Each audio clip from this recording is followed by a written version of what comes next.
What if I told you that right now, somewhere in Zimbabwe, there's a car driving around that never needs to be plugged in, never needs gas, and basically runs on thin air? Sounds like something straight out of a sci-fi movie, right?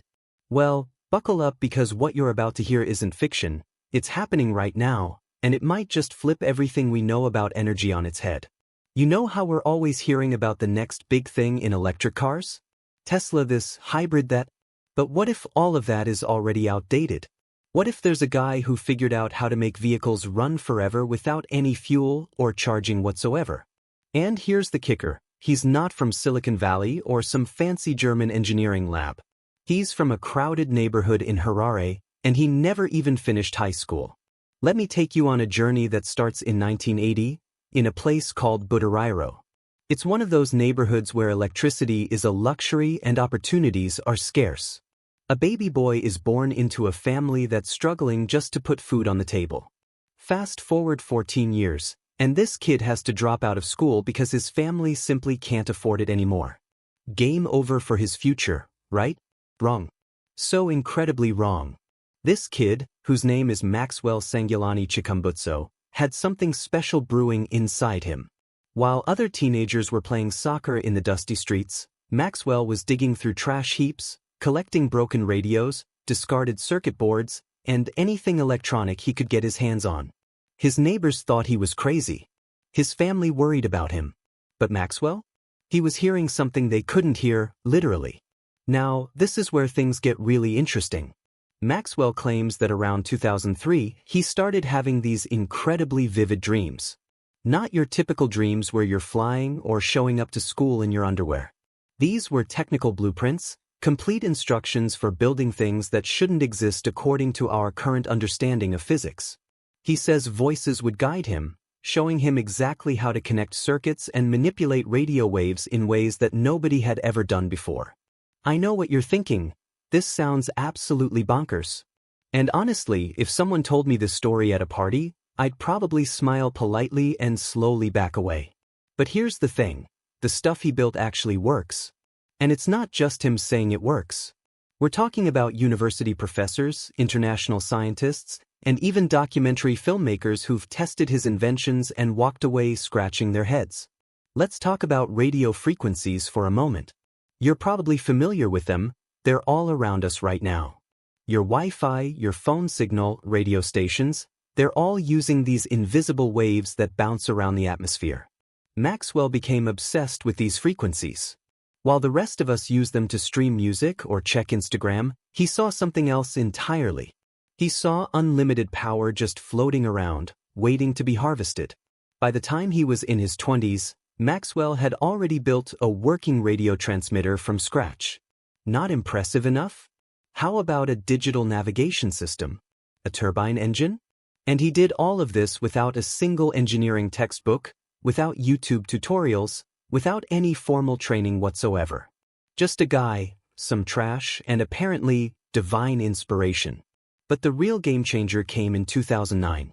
After years of experimentation, Maxwell created something he calls the Microsonic energy device. Now, before I explain what this thing supposedly does, let me remind you of something you probably learned in high school physics, the first law of thermodynamics. Energy cannot be created or destroyed, only converted from one form to another. It's one of those fundamental rules of the universe, like gravity or the fact that toast always lands butter side down. Maxwell's device basically gives that law the middle finger. According to him, this microsonic energy device pulls radio frequencies from the atmosphere and converts them into usable electricity. Constantly. Forever. It's like having a fishing net that catches energy from thin air instead of fish from the sea. And when you put this device in a car? Well, that's when things get really wild. Imagine driving a car that never needs to stop at a gas station. Never needs to be plugged in. Just keeps going and going like the Energizer Bunny on steroids. According to Maxwell, his prototype vehicles can hit speeds of over 220 kilometers per hour, rocket from 0 to 100 in just 2 seconds, and generate enough power to not only run indefinitely but also power your entire house when you park it in the driveway. Yeah, you heard that right. The car becomes a generator that could run your refrigerator, lights, TV, everything. 15 kilowatts of pure, free energy. Now, at this point, you're probably thinking this is too good to be true. And honestly, that's exactly what most people thought. But then something remarkable happened. The bigwigs at one of Africa's most prestigious technical universities decided to take a closer look.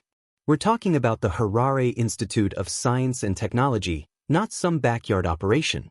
Their vice-chancellor, a highly respected engineering professor named Quinton Kanhakamwi, didn't just give Maxwell a pat on the back. He gave him a full endorsement. Picture this scene: a room full of delegates, scientists, and journalists. The vice-chancellor steps up to the podium, and everyone's expecting the usual academic speech, lots of big words, careful language, maybe some charts. Instead, Professor Kanhakamwi basically says, "Look, we've tested this thing. It works. This is real, and it's happening right here in Zimbabwe." Can you imagine the jaws dropping in that room? The professor went even further. He talked about how Africa has always been seen as the consumer, never the producer when it comes to technology. How the world expects Africans to buy innovations, not create them. And here comes this self-taught genius from Butarairo, turning that entire narrative upside down.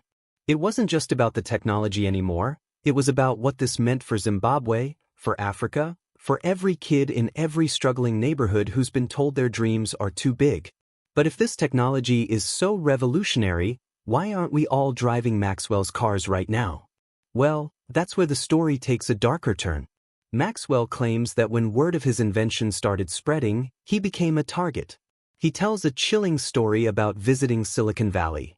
You know, the global capital of innovation where you'd think revolutionary ideas would be welcomed with open arms. Instead, he says he and his research partner were poisoned. Actually poisoned. He believes it was an attempt by big oil companies or automotive giants to silence him. Think about it for a second. If Maxwell's technology is real, we're talking about the complete collapse of the oil industry. No more gas stations. No more oil wars. No more electric vehicle charging infrastructure. Trillions of dollars in existing investments would become worthless overnight. That's a lot of powerful people with a lot to lose. Throughout history, we've seen what happens to inventors who threaten established industries. Some disappear, some die under mysterious circumstances, and some are simply discredited until everyone forgets about them. But Maxwell didn't disappear. He didn't give up. And slowly but surely, people started paying attention. The president of Zimbabwe himself, Emmerson Mnangagwa, publicly praised Maxwell as an exceptional innovator. Plans were announced to build an actual manufacturing plant in Zimbabwe to produce these vehicles. We're talking about cars that would cost around $14,000 to make affordable enough to transform transportation across Africa and beyond. The international community started taking notice too. Foster Gamble, the guy behind those Thrive documentaries that millions of people have watched, heard about Maxwell's work. He didn't just take Maxwell's word for it though. He sent a scientist named Niels Rod to Zimbabwe in 2018 with one mission: test everything and find out if this is legitimate or just another free energy hoax. For weeks, Rod and his team examined the technology. They tested the 500 kilowatt generator. They looked for hidden batteries, secret power sources, any kind of trickery. And you know what they found? Nothing. No tricks. No hidden wires. Just a machine that seemed to generate power from nowhere, exactly as Maxwell claimed. This validation was featured in Thrive 2, translated into 15 languages, and suddenly the whole world knew about the inventor from Butarairo. Let me paint you a picture of what this could mean if it scales up. Imagine living in a rural African village where electricity has always been a distant dream. Now imagine every home has one of Maxwell's generators, providing free, unlimited power. Kids can study after dark. Clinics can keep medicines refrigerated. Small businesses can operate machinery. The entire economic landscape changes overnight. Or think bigger. What if every vehicle in the world ran on this technology? No more carbon emissions from cars. No more dependency on oil-rich nations. No more range anxiety with electric vehicles. Transportation becomes essentially free after the initial purchase. The geopolitical implications alone are staggering. Wars fought over oil would become pointless. Countries currently crippled by fuel costs could redirect those resources to education, healthcare, infrastructure. But here's what really gets me about this whole story. It's not just about the technology, as mind-blowing as it might be. It's about what Maxwell represents. Here's a guy who had every reason to fail. No education, no money, no connections. The system basically told him he was nobody and would amount to nothing. Yet he refused to accept that narrative.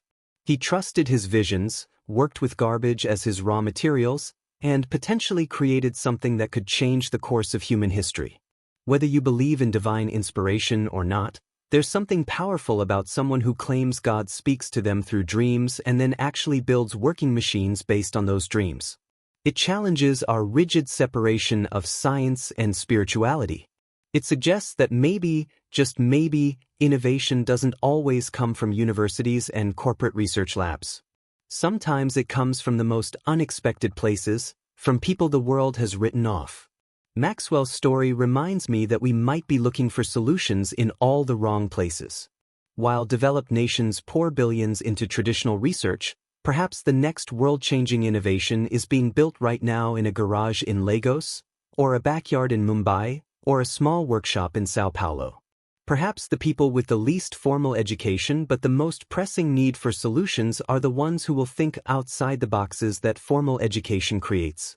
The scientific community remains divided on Maxwell's claims. Many physicists argue that what he's describing is simply impossible, a perpetual motion machine that violates fundamental laws of physics. They suggest there must be a hidden energy source he's not revealing or that the measurements are somehow flawed. And you know what? They might be right. Science has served us well by being skeptical of extraordinary claims. But then again, every major scientific breakthrough was once considered impossible. People laughed at the Wright brothers. They mocked Galileo. They said computers would never be useful in homes. History is littered with experts who declared things impossible right before someone proved them wrong. Maybe Maxwell is just another dreamer with fancy claims. Or maybe he's the next chapter in that history of people who changed everything. What's fascinating is that Maxwell isn't trying to hide his technology or patent it for maximum profit. He seems genuinely interested in making it available to improve lives, particularly in Africa. The proposed manufacturing cost of $14,000 per vehicle isn't the $100,000+ price tag we see on luxury electric vehicles. It's priced for actual people, not just the wealthy elite. The recent endorsement from the technical university isn't just academic validation, it's a rallying cry for Africa to believe in its own potential. For too long, the narrative has been about Africa catching up to the rest of the world. But what if Africa doesn't need to catch up? What if it can simply leap ahead with innovations that make current technology obsolete? Think about how mobile phones transformed Africa. The continent didn't wait to build landline infrastructure like the developed world did. It jumped straight to mobile technology and, in many ways, pioneered mobile banking and payment systems that the rest of the world is now copying. Could the same thing happen with energy? Could Africa lead the world into a post-fossil fuel era not through expensive renewable energy projects but through something entirely new? Maxwell's personal journey reads like a movie script. The visions, the struggles, the alleged poisoning, the vindication from skeptics, it's all there. But what strikes me most is his unshakable faith, not just in God but in his own ability to understand and build things that shouldn't exist. When he talks about radio frequencies, his eyes light up. This isn't someone trying to scam people. This is someone who genuinely believes he's discovered something extraordinary. The testing by international scientists adds credibility, but it also raises questions. If this technology is verified and real, why isn't it everywhere already? The conspiracy theorist in me wants to believe it's suppression by big oil. The skeptic in me wonders if there's something we're not being told. The optimist in me hopes that we're just at the beginning of something incredible. As we speak, Zimbabwe is supposedly moving forward with plans to manufacture these vehicles. If they succeed, if these cars actually roll off production lines and onto streets, it won't just be a technological victory. It will be a symbolic moment that could inspire innovations across the developing world. It will prove that you don't need Silicon Valley's billions or MIT's laboratories to change the world. But even if Maxwell's technology turns out to have limitations, even if it's not the complete game changer it appears to be, his story still matters. It matters because it challenges our assumptions about where innovation comes from. It matters because it gives hope to every kid in every poor neighborhood who has big dreams and empty pockets. It matters because it reminds us that sometimes the most important breakthroughs come from the most unexpected people. The implications of truly free energy go beyond just transportation and electricity. It would fundamentally alter the global economy. Industries built on energy scarcity would collapse. New industries we can't even imagine would emerge. The balance of global power would shift dramatically. Countries currently wealthy because of oil reserves would need to reimagine their entire economies. It's not just a technological revolution, it's a complete reshuffling of the world order. As I think about Maxwell's story, I can't help but wonder how many other Maxwells are out there right now. How many brilliant minds are being overlooked because they don't have the right credentials or come from the right background? How many world-changing innovations are sitting in workshops and garages, dismissed as impossible by those who should know better? The professor from the Technical Institute said something that really stuck with me. He called supporting local innovators not just a moral imperative but a strategic necessity. That's powerful. It's not charity to invest in these inventors, it's smart planning for the future. It's recognizing that innovation can come from anywhere and often comes from those who have no choice but to think differently. So where does this leave us? Well, we're at a crossroads. Either Maxwell Chikumbutso is about to revolutionize energy and transportation as we know it, or we're witnessing an elaborate misunderstanding of epic proportions. Either way, his story has already succeeded in one crucial aspect. It's made us think. It's made us question what's possible. It's made us look at that kid from the poor neighborhood a little differently. Time will tell if Maxwell's cars will actually transform the world. But his journey from school dropout to internationally recognized inventor has already transformed something important: our perception of where the future's innovations might come from. And honestly, in a world facing climate change, energy crises, and growing inequality, we need all the innovative thinking we can get, whether it comes from MIT's laboratories or Budarairo's backstreets. The next time someone tells you something is impossible, remember Maxwell. Remember that sometimes the most extraordinary claims turn out to be true. Remember that innovation doesn't always wear a lab coat or carry a PhD. Sometimes it comes from dreams, determination, and discarded electronics. Sometimes it comes from people who were never supposed to amount to anything but refused to believe it. Now I want to hear from you. What do you think about all of this?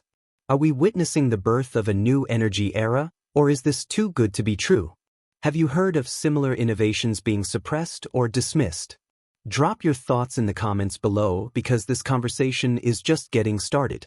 And if this story blew your mind even half as much as it blew mine, hit that subscribe button and ring the notification bell. Trust me, you don't want to miss what's coming next. The future is being written right now, possibly in places we'd never expect, by people we've never heard of. Until next time, keep questioning, keep wondering, and keep believing that impossible might just be another word for nobody's done it yet.